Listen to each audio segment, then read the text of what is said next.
महत्वपूर्ण कदम बढ़ाते हैं और हमारे राज्य के प्रथम नागरिक राजस्थान के राज्यपाल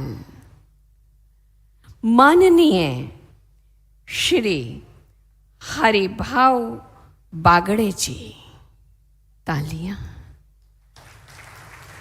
आप हमारे मध्य हैं और आपके बारे में कुछ भी कहना एक सूर्य के आगे दीप जगाना होगा। आप यूं तो कृषक परिवार से हैं, लेकिन आपके अंदर सरलता जो मैंने देखी है, जो सत्यता को, भाव को महसूस किया है, बहुत गहराई है आपके अंदर। आप वर्तमान में office of the governor of Rajasthan, आप राज्यपाल हैं, चेयरपर्सन ऑफ राज्य सैनिक board, Chairperson of Management Committee, Amlaga Immediate Fund for the Benefit of Ex-Servicemen of Rajasthan, Chairperson of West Zone Culture Center, Udaipur, Patron Scouts and Guides, Rajasthan, President Indian Red Cross Society, Rajasthan State Branch और Chancellor of अनेकानेक Rajasthan university तो है ही है, लेकिन उसके अलावा Jodhpur, Udaipur Mohanlal Sukhadia university, Maharshi Dayanand Saraswati university, Ajmer, all over Rajasthan, आप सभी यूनिवर्सिटीज़ के यूं कहूँ चांसलर हैं।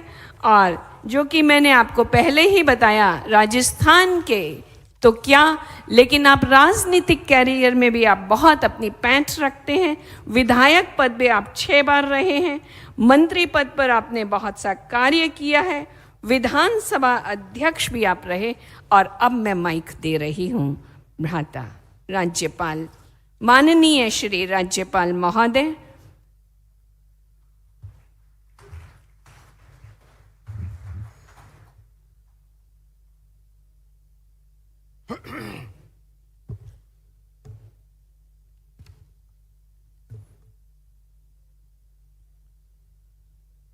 मंच पर उपस्थित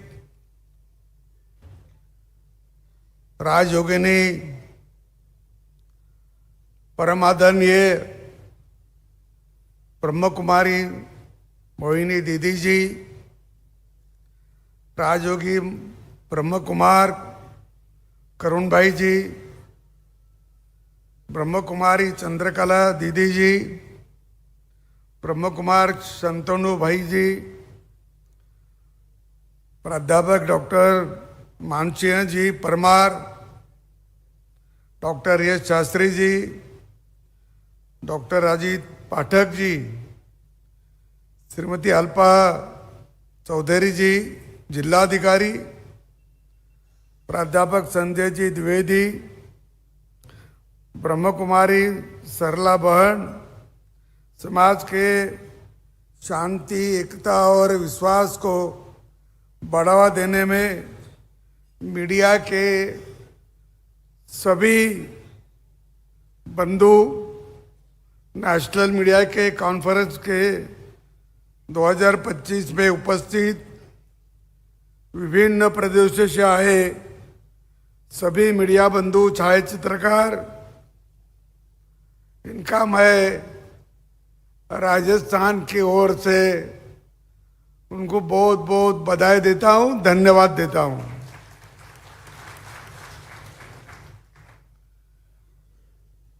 आपको सबको पता है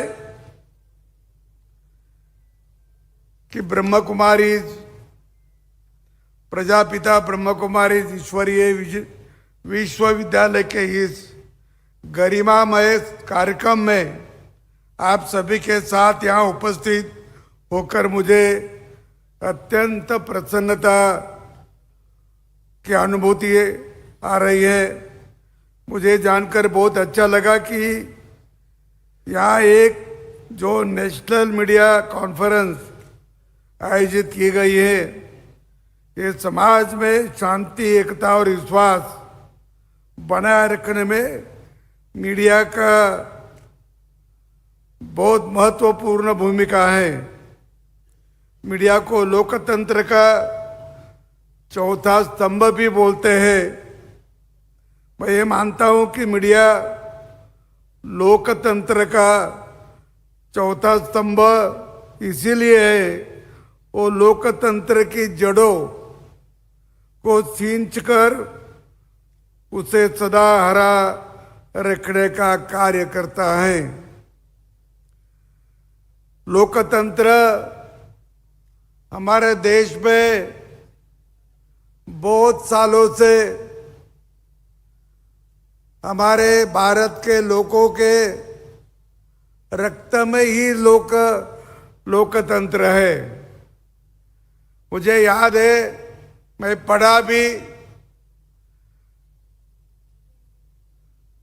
चंद्रगुप्ता का राज था, आचार्य जी वहाँ काम करते थे, और उसी समय पाटना में, वो पहले पाटलिपुत्र था, पाटलिपुत्र में नगर पंचायत थी, और वो उसके 30 मेंबर थे, वो भी चुन के आते थे, और उन्हीं की 5 कमेटियां भी बनाई थी। फिर एक आरोग्य की होगी, स्वच्छता की होगी, समाज के लोगों की होगी, ऐसी ऐसी कमेटियां भी बनाई थी। ये मैं पढ़ा, पंडित जवाहरलाल नेहरू जी का जो किताब है डिस्कवरी ऑफ इंडिया, उसके हिंदी आवृत्ति में पढ़ा। इसका मतलब पंडित जी ने भी छापा है अपने देश के पंतप्रधान, तो कहीं ना कहीं तो उनको भी कोई ना कोई किताब में इसकी मालूमात उन्होंने पढ़ी होगी। तो इतने सालों से अपने पास लोकतंत्र है। पहले कुछ साल, 1200 साल लोकतंत्र नहीं था, लेकिन अभी जो लोकतंत्र है, लोकतंत्र से लोग चुनकर आते हैं, और जो चुनकर आते हैं उसका प्रचार प्रसार देखा तो हमें लगता है कि जाति के आधार पर नहीं, तो विचार और देश हित के आधार पर चुनाव लड़े, और इसी से लोकतंत्र अधिक मजबूत होगा। विचारों और देश के प्रति श्रद्धा से जो काम करेगा उसका सही लोकतंत्र लोग मानते हैं। मीडिया वालों ने तो इस पर ज्यादा फोकस भी करने की जरूरत है। मुझे लगता है कि अभी मैं बात कर रहा था कि हमारे प्रजापिता ब्रह्म कुमारी ईश्वरीय विश्वविद्यालय की एक आध्यात्मिक विश्वविद्यालय है। राजयोग केंद्र की स्थापना करना, राजयोग शिक्षा और आत्मिक चेतना से ज्ञान का प्रचार प्रसार करना, प्राचीन भारतीय संस्कृति, ज्ञान और योग का प्रचार, ज्ञान प्रदत्त करने से चरित्र समाज मानव जीवन को बेहतर बनाने का जोर देने के साथ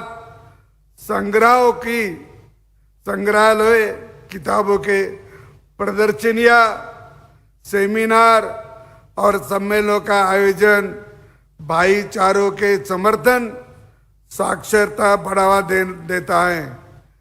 ये एक महत्वपूर्ण काम हमारे ब्रह्मा कुमारी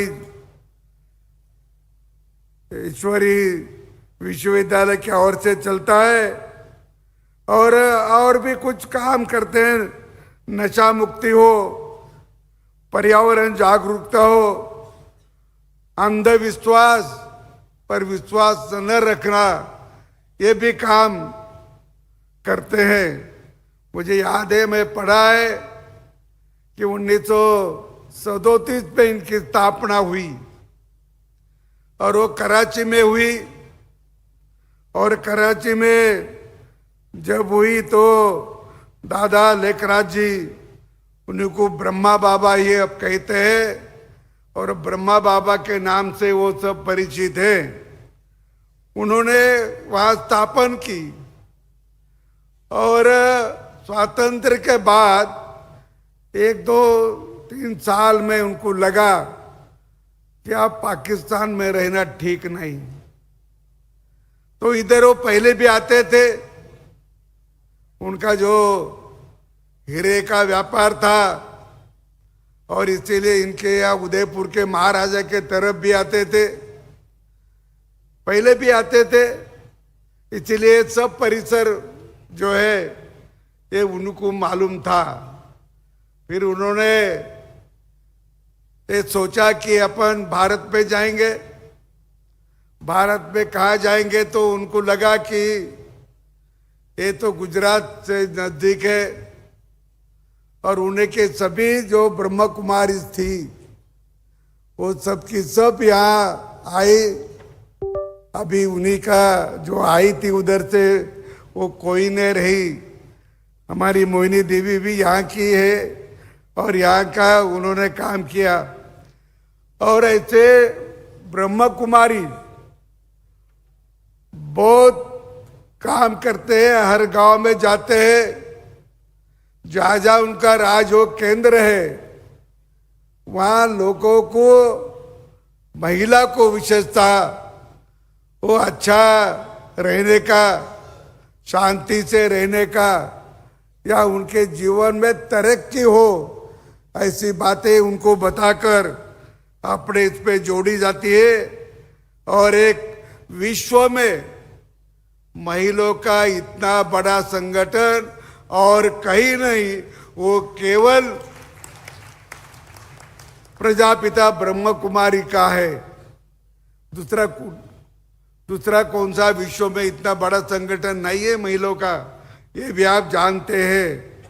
और इनकी जो संस्कृति अपनी, वो संस्कृति भी बचाने का काम कर रही। तपश्चर्या, योगा, आयुर्वेद, वेद, त्याग, समर्पण, त्योहार, विवाह पद्धति, ब्रह्मचर्य, गुरुकुल शिक्षा, ये माँ बाप की सेवा करना, गुरु के प्रति सदा सेवा तत्पर रहना, आध्यात्मिक ज्ञान, नैतिक, शूरवीर, पवित्रता, पतिव्रता, रामायण महाभारत, तो इनका भी ध्यान रखना, ये भी अपनी संस्कृति है।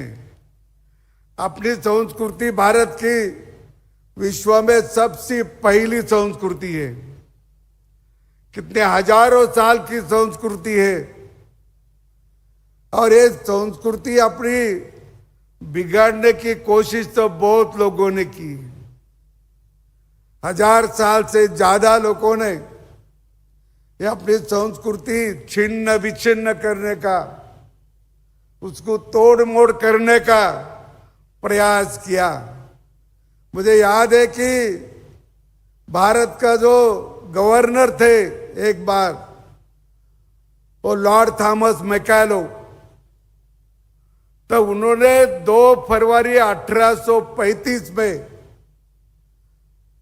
सभी गवर्नर के सामने एक भाषण दिया और वो भाषण में कहा कि भारत को अपन ज्यादा दिन अपना गुलाम नहीं बना सकेंगे। क्यों?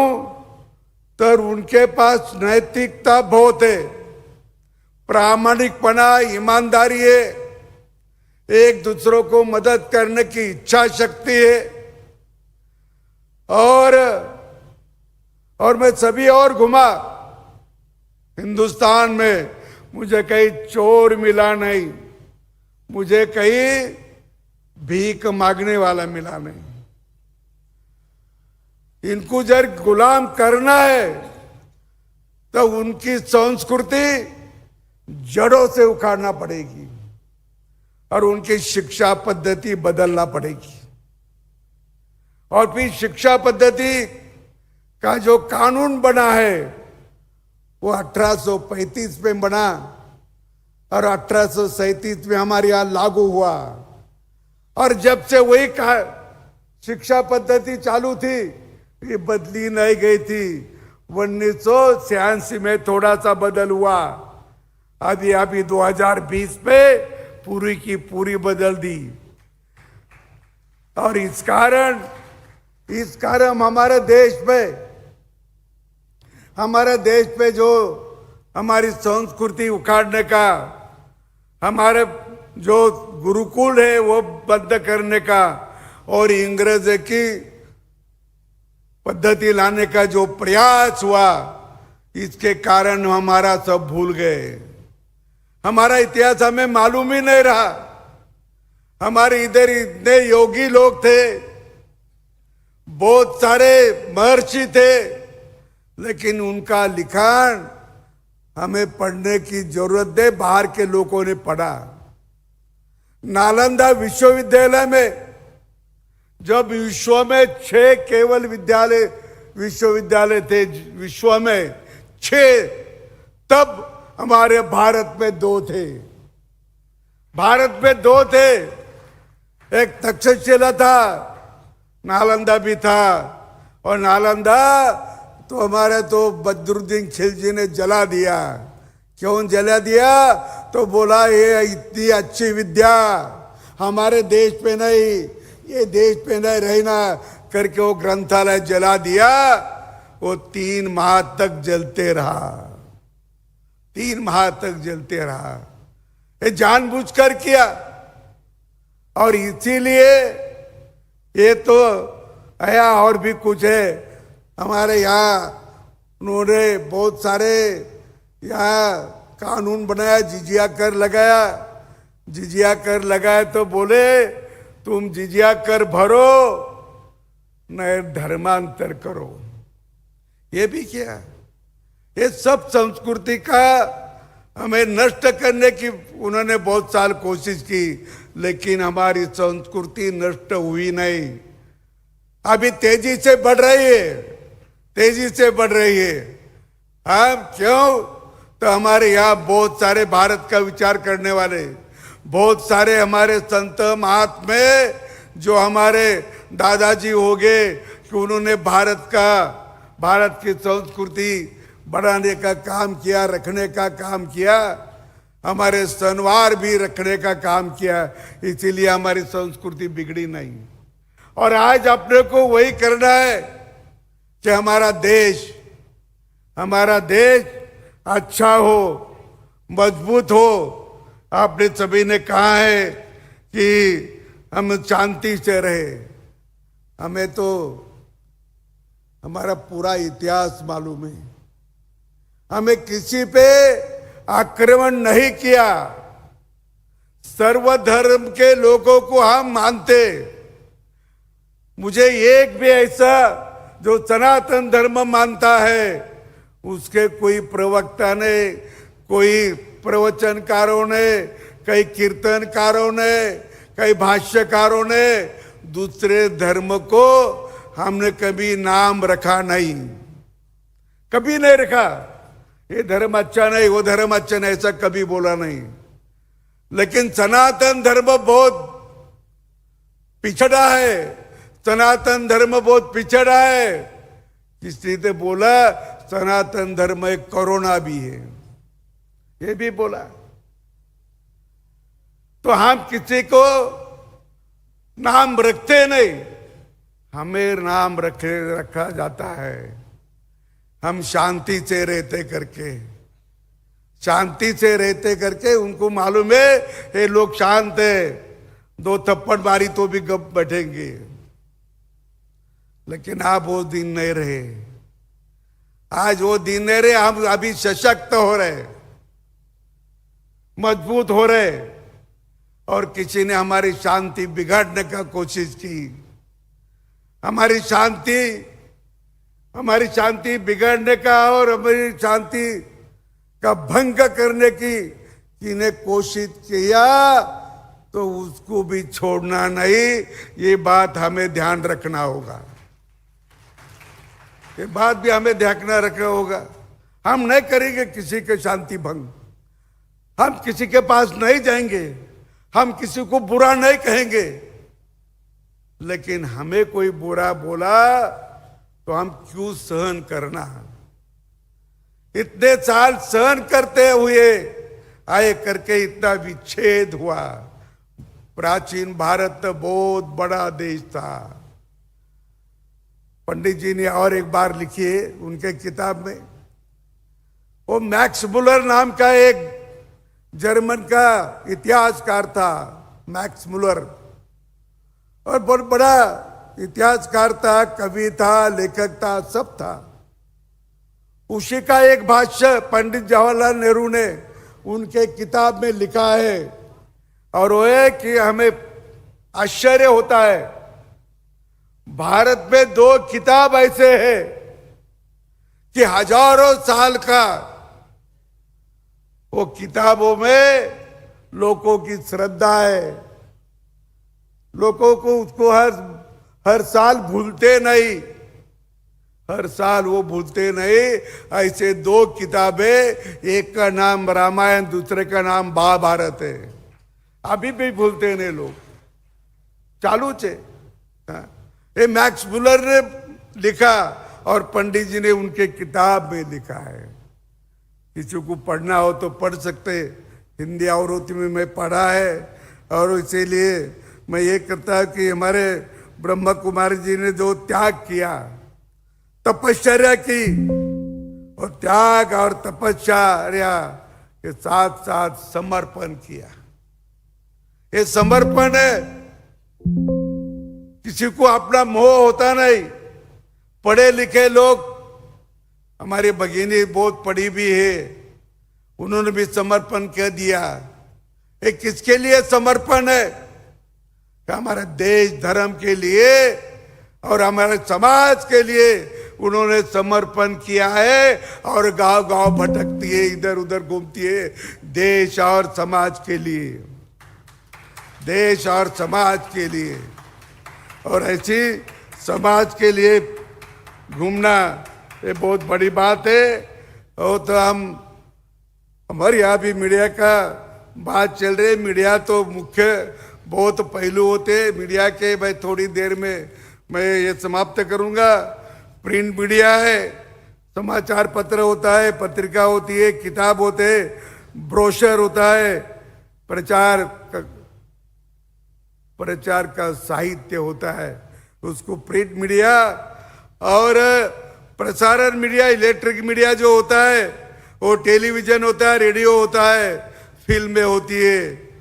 और इसमें और डिजिटल न्यूज मीडिया भी है, इंटरनेट है, वेबसाइट है, सोशल मीडिया है, फेसबुक है, ट्विटर है, इंस्टाग्राम है, स्ट्रीमिंग है, सेवाएं है। और अभी स्पेशल मीडिया की बात कहीं न की, वो तो बहुत चल रहा है।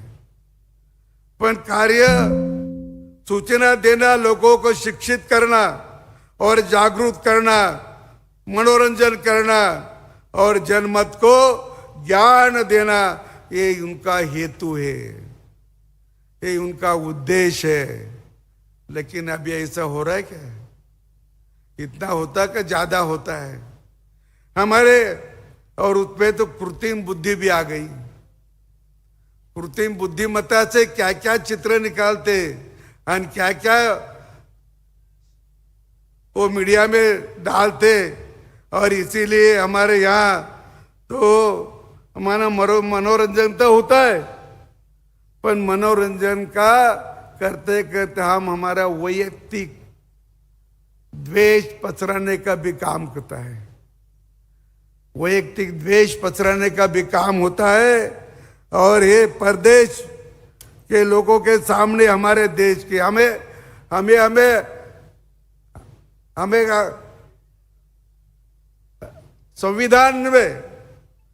संविधान में हमको हमारा बोलने का हक दिया है, हमारे विचार रखने का हक दिया है, हमें लिखने का हक दिया है, संविधान ने देना।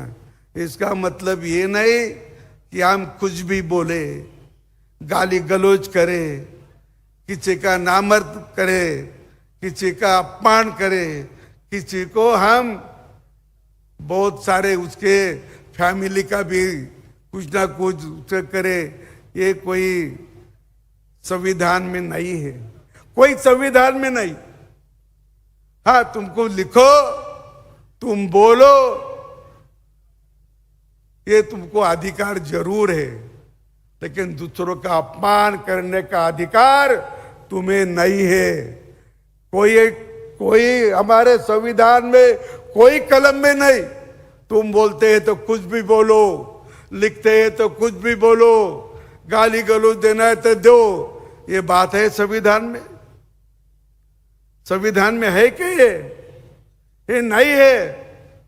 जो रोज रोज संविधान बताते वही भी ये करते, ये वही ये करते होगे, तो ध्यान में आना संविधान में क्या है और अपन क्या कर रहे हो, ये बात का भी ध्यान रखना जरूरी है। और समझदार उन्हीं को बोलते हैं, जो ये देखता उसको समझदार बोलते हैं, और जो देखता नहीं कुछ भी बोलता उसको वो समझदार बोलते हैं। ये भी ध्यान में रखना है। और प्रदेश के लोगों के सामने हमारे देश का भी अपमान करना ये कोई अच्छी बात नहीं है, ये कोई हमारे देश का हित का नहीं है। हमारे देश का हित है कि हमारी जो जो अच्छी बातें, हमारे परिवार के लोग क्या करते हैं, परिवार में कुछ बुरा हुआ तो फलक लगाते, क्या लगाते? ये मेरे परिवार में बुरा हुआ, अरे झांक के रखते हैं ना भाई, जो अच्छा है वही बोलते ना। फिर देश के बारे में ये क्यों नहीं बोलना? देश के बारे में भी कुछ गलत बोलते। हमारे जो सैनिक है कि जो बाउंड्री पे रहते हैं, दिन रात रहते हैं, अरे राजस्थान की बाउंड्री है जैसलमेर के जिले में, बाड़मेर के, वहां 52 डिग्री टेम्परेचर होता है, तो भी वहां खड़ा रहता है वो सैनिक। 52 डिग्री टेम्परेचर, वो बोलते लोग वहां हमको पापड़ भाजना है, तो चूल्हे की जरूरत नहीं, हम मिट्टी पे भाज लेते हैं। इतना वहां गर्मी होती है, और ऐसे गर्मी में रहते प्राण की बाजी लगाते और देश की सेवा करते, देश के सीमा का संरक्षण करते। उनके बारे में आप भी बोलते कुछ, ये क्या अच्छी बात नहीं है? ये देश का हित नहीं, अहित की भाषा बंद करो, यही मैं आपसे विनती करता हूं। और ये बोलता कि अपने को जो हमारा जो संस्कृत है, वो हमारे जो किताब है पूर्वपार चले आए। एक उदाहरण दे रहा हूं मैं, कि अभी हमारे बहुत सारे लोगों को भी ये पढ़ता नहीं। और एपीजे अब्दुल कलाम साहब ने बोला कि मैं इजराइल गया था, तो इजराइल में प्रिंट मीडिया में सबसे पहले पेज पे कौन सी न्यूज आती है, तो वो बोले कि वो किसी काश्तकार ने एखादा संशोधन किया, किसी बच्चे ने एखादा संशोधन किया, तो उसकी मालूमात पहले फ्रंट पर जाती है, और बाकी जो एक्सीडेंट है, बलात्कार है, खून खराबी है, वो बात के बीच में के पेपर पढ़ने पे आती है। और अपने इधर बहुत सारे, हमारा देश दुनिया में दूध के बारे में नंबर 1 है। दूध के बारे में हमें मालूम ही नहीं किसी। हमारा देश गेहूं के बारे में नंबर 2 है। हमारा देश मक्का के बारे में 5वां नंबर का है। और हमारा इतना उत्पादन है, तो दुनिया अभी इतनी लोक संख्या बढ़ी तो हमें अनाज की कमतरता नहीं, स्वतंत्र हुए थे जब अनाज की कमतरता थी, क्योंकि उन्होंने बोला था अंग्रेजों ने कि इनकी संस्कृति उखाड़ो, जड़ से उखाड़ो, या उनको ऐसा बनाओ ये भीख मांगेंगे, ये चोरिया करेंगे। ये भी उनकी नीति थी और ये नीति सही हो गई, सही हो गई। महात्मा गांधी जी का एक भाषण है, महात्मा गांधी जी का एक भाषण है 23 मार्च 1922 में अहमदाबाद में भाषण दिया, और उन्होंने भाषण दिया कि अंग्रेजों ने हमको लूट लिया, हमारे पास खाने को कुछ नहीं, दुष्काल आया तो भी कुछ धान्य हमारे पास नहीं, हम भूखे मर रहे, हमारे बहुत से लोग भूखे मर रहे। और ये महात्मा गांधी जी का भाषण है 23 मार्च 1922 का। एक तरफ वो मैकाले बोलता है कि भारत में बहुत समृद्धि है, वहां भीख मांगते नहीं, चोरी करते नहीं। उसके बाद 22 तक 1835 से 1922 तक हमारे देश की क्या स्थिति करके छोड़ी, ये भी आपको लोगों को बताना होगा। और बताइए, हम सब कार्य करिए, देश के प्रति हमारी श्रद्धा, हमारी भक्ति, हमारा व्यवहार ये ठीक रहे, देश की उन्नति का विचार हमेशा करे। हम बड़े हिंद के योगी, हम बड़े हिंद के योगी, धरेंगे ध्यान भारत का, धरेंगे ध्यान भारत का। धन्यवाद।